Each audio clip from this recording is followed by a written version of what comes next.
Good morning students, welcome back. अभी हम class 9th का पॉलिटिकल साइंस का एक नया चैप्टर स्टार्ट करने जा रहे हैं। Chapter number 3, electoral politics. इस चैप्टर के अंदर हम पूरा जो इंडिया का इलेक्शन प्रोसीजर है उसके बारे में पढ़ेंगे। किस तरीके से इंडिया में इलेक्शन कंडक्ट कराए जाते हैं और हमारे देश में इलेक्शंस को कंप्लीटली डेमोक्रेटिक तरीके से कंडक्ट कराने के लिए कौन कौन से तरीके हैं जो इलेक्शन कमीशन फॉलो करता है, और वो सारे सिस्टम स्टेप वाइज हम पढ़ेंगे कि which is followed by election commission. जैसे इलेक्टोरल कॉन्स्टिट्यूंसीज, कैसे कंट्री को कॉन्स्टिट्यूंसीज में डिवाइड किया जाता है, फिर रिजर्व कॉन्स्टिट्यूंसीज क्या होती हैं, वोटर्स लिस्ट कैसे बनाई जाती है, जो कैंडिडेट्स हैं, नॉमिनेशन जो भरते हैं, नॉमिनेट्स जो हैं जो इलेक्शन में खड़े होना चाहते हैं, उनकी लिस्ट नॉमिनेशन की कैंडिडेट्स की कैसे प्रिपेयर की जाती है, फिर वोटर्स लिस्ट कैसे तैयार होती है, इलेक्शन कंपेन जो होती है, इलेक्शन से पहले जो आपके एरिया में जो लीडर्स आते हैं, डिफरेंट पार्टी के लीडर्स आकर के कंपेन करते हैं, अपना पॉलिसीज, अपने प्रोग्राम्स, अपने मैनिफेस्टो वगैरह ला करके जनता को कन्विंस करते हैं कि हम उनके फेवर में वोट करें। तो वो इलेक्शन कंपेन जो है वो फ्री एंड फेयर होनी चाहिए, किसी तरीके का कोई इसमें बैड ट्रिक्स जो है लीडर्स यूज़ ना करें, तो उसका भी लुक आफ्टर जो इलेक्शन कमीशन करता है। तो ये सारी चीज़, उसके बाद पोलिंग होती है। पोलिंग मीन्स वोटिंग, एक डेट डिसाइड की जाती है इलेक्शन कमीशन के द्वारा और एक पोलिंग बूथ बनाया जाता है किसी सरकारी स्कूल में या किसी भी सरकारी बिल्डिंग के अंदर, गवर्नमेंट बिल्डिंग के अंदर, जहां पर लोग जाते हैं अपने अपना EPIC कार्ड लेके जाते हैं। EPIC मतलब इलेक्शन फोटो आइडेंटिटी कार्ड लेके जाते हैं और फिर जब वहां पोलिंग बूथ पे जाकर के वोटिंग करते हैं, मीन्स पोलिंग करते हैं, दे कास्ट देयर वोट देयर।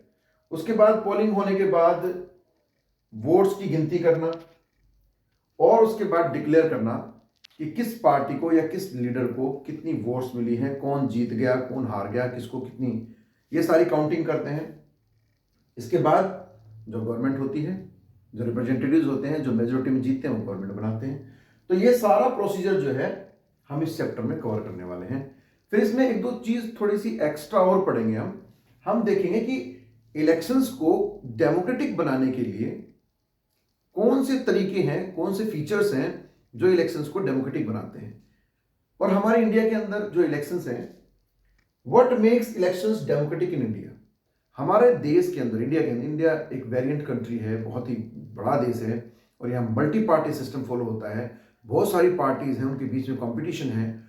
इसी तरह जब वोटिंग होती है या इलेक्शंस जब होते हैं तो एक ही कॉन्स्टिट्यूंसी के अंदर अलग अलग पार्टी के जो MLA MP खड़े होते हैं, उनके बीच में भी कंपटीशन होता है। तो ये जो कंपटीशन है वो कंपिटेंसी को कैसे बढ़ाता है या किसी गवर्नमेंट की वर्किंग को या फंक्शनैलिटी को कैसे इफेक्टिव बनाता है, ये क्वेश्चंस भी हम इस चैप्टर में कवर करेंगे।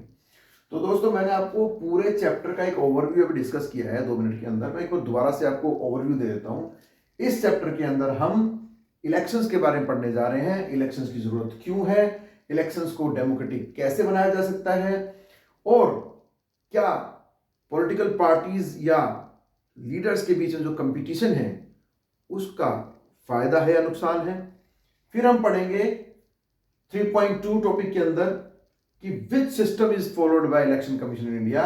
इलेक्शन कमीशन कौन कौन से स्टेप्स फॉलो करता है, विच आर द वेज, क्या प्रोसीजर्स हैं जो इलेक्शन कमीशन फॉलो करता है इलेक्शंस को फ्री एंड फेयर कंडक्ट कराने के लिए। तो देखो दोस्तों, हमारा जो इलेक्शन कमीशन है इसको बोलते हैं ECI, election commission of India, election commission of India, ECI। Election commission of India जो है, इसकी रेस्पॉन्सिबिलिटी है कि वो इलेक्शन कंडक्ट कराए। इलेक्शन कमीशन की स्थापना क्यों की गई, why this election commission was formed.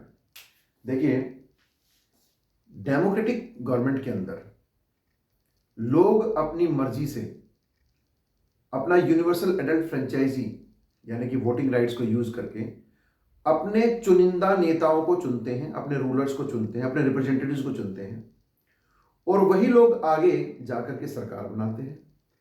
फिर ये लोग जो सरकार में हैं वो सब लोगों के बिहाफ पर सरकार को चलाते हैं, नए कानून बनाते हैं, पुराने कानूनों में कोई बदलाव करना होता तो अमेंडमेंट करते हैं। तो इस तरीके से ये बहुत ही जिम्मेदारी का काम है। ये काम फ्री एंड फेयर होना चाहिए। इलेक्शन जो कंडक्ट कराए जा रहे हैं डेमोक्रेसी के अंदर, अगर कोई डर्टी ट्रिक्स यूज करके या मेल प्रैक्टिसेस करके अगर कोई इलेक्शन जीत रहा है कोई नेता या कोई व्यक्ति, तो फिर जो हमारा जो ऑब्जेक्टिव है इलेक्शंस कंडक्ट कराने का, जो ऑब्जेक्टिव है, यानी कि the government which is formed for the people, of the people, by the people, वो मीट नहीं हो पाएगा। तो इस बात का बड़ा ख्याल रखना पड़ता है।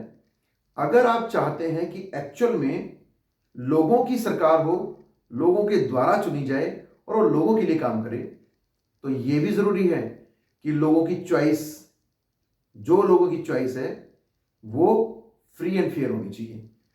कई बार क्या होता है, अगर बहुत से कंट्रीज, हमने 9th क्लास के चैप्टर में ही पढ़ा था पहले भी, जैसे मुगाबे के बारे में हमने पढ़ा था, जिन्होंने डर्टी ट्रिक्स यूज करके लगातार कई वर्षों तक प्रेसिडेंट रहे जिम्बाब्वे के। फिर हमने पाकिस्तान का भी एक एग्जाम्पल लिया था 1999 में, जनरल परवेज मुशर्रफ ने तख्ता पलट कर दिया था गवर्नमेंट का, बिना इलेक्शन के वो प्रधानमंत्री बन गए थे।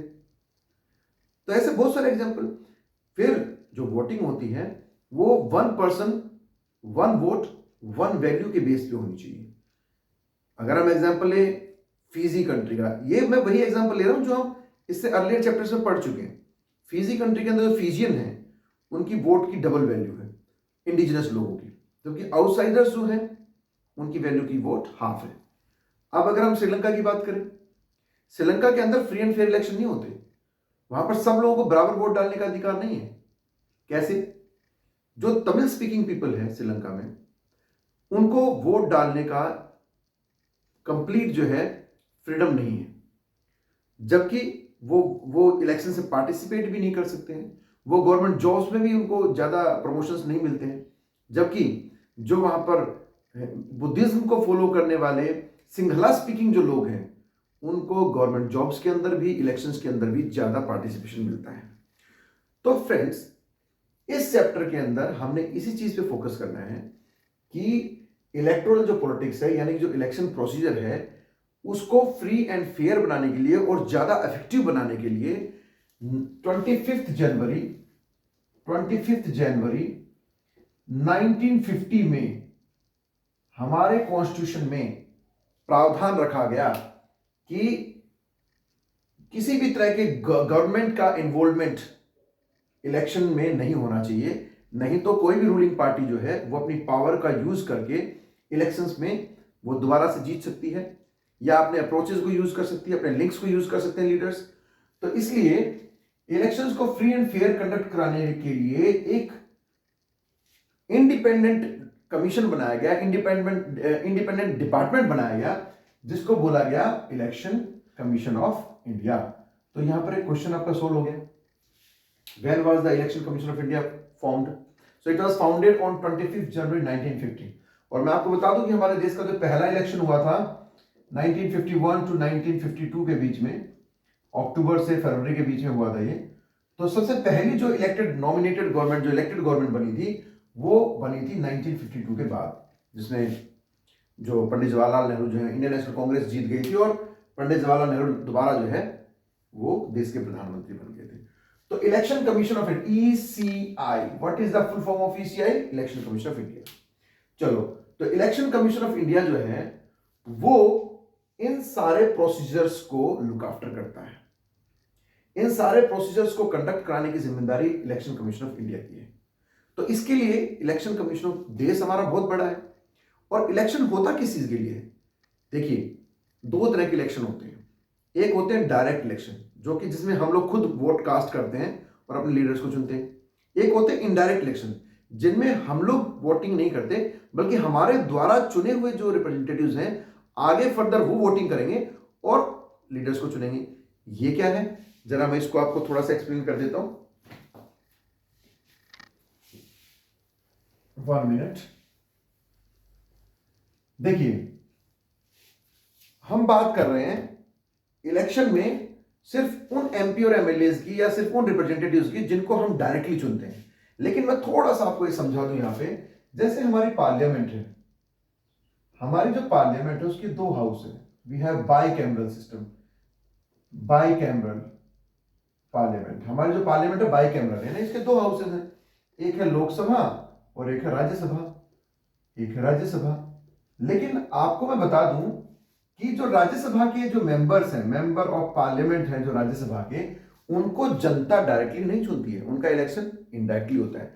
तो हम इनके बारे में नहीं पढ़ेंगे, हम तो सिर्फ लोकसभा के मेंबर्स के बारे में पढ़ेंगे जिनको डायरेक्ट, जिनके एमपीज का डायरेक्ट इलेक्शन होता है और उसको जनता चुनती है, यानी कि हम लोग कॉमन पर्सन जो है या सिटीजन्स ऑफ द कंट्री जो है, जो 18+ है, जिनको यूनिवर्सल एडल्ट फ्रेंचाइजी मिली हुई है, वो सब member of parliament of Lok Sabha चुनते हैं। हमारे लोकसभा के अंदर टोटल कितने 200 हमारी जो लोकसभा है इसके अंदर टोटल जो नंबर है एमपीज जो सीट है वो है 545। तो लोकसभा के अंदर 545 जो मेंबर्स हैं, मेंबर ऑफ पार्लियामेंट है, उनका इलेक्शन होता है डायरेक्ट और वही लोग सरकार बनाते हैं।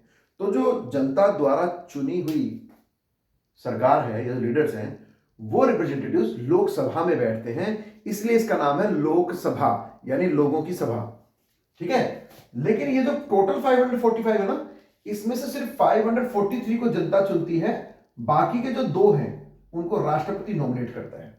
तो चलिए, तो चूंकि हम 543 मेंबर्स को चुनेंगे, तो अब आइए इलेक्शन कमीशन का काम यहां से शुरू हो जाता है।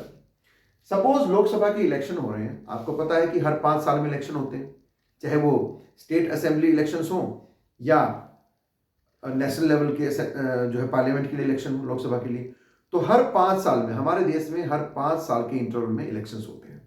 ये एक इंपॉर्टेंट फीचर है किसी भी डेमोक्रेटिक इलेक्शन का। एक इंपॉर्टेंट फीचर क्या होता है, नंबर 1, कि हर इंटरवल, एक सर्टेन इंटरवल के बाद में इलेक्शंस होने चाहिए, ताकि लोगों के पास पहली सरकार को बदलने का मौका होना चाहिए, उनके पास ऑप्शन होने चाहिए। ऐसा नहीं हो कि एक बार इलेक्ट कर दिया उसके बाद एक ही सरकार चले जा रही है, अब हमारे हाथ से सारी पावर चली गई, हम कुछ नहीं कर सकते, हमने जो गलती कर दी अब कुछ नहीं हो सकता, ऐसा नहीं है।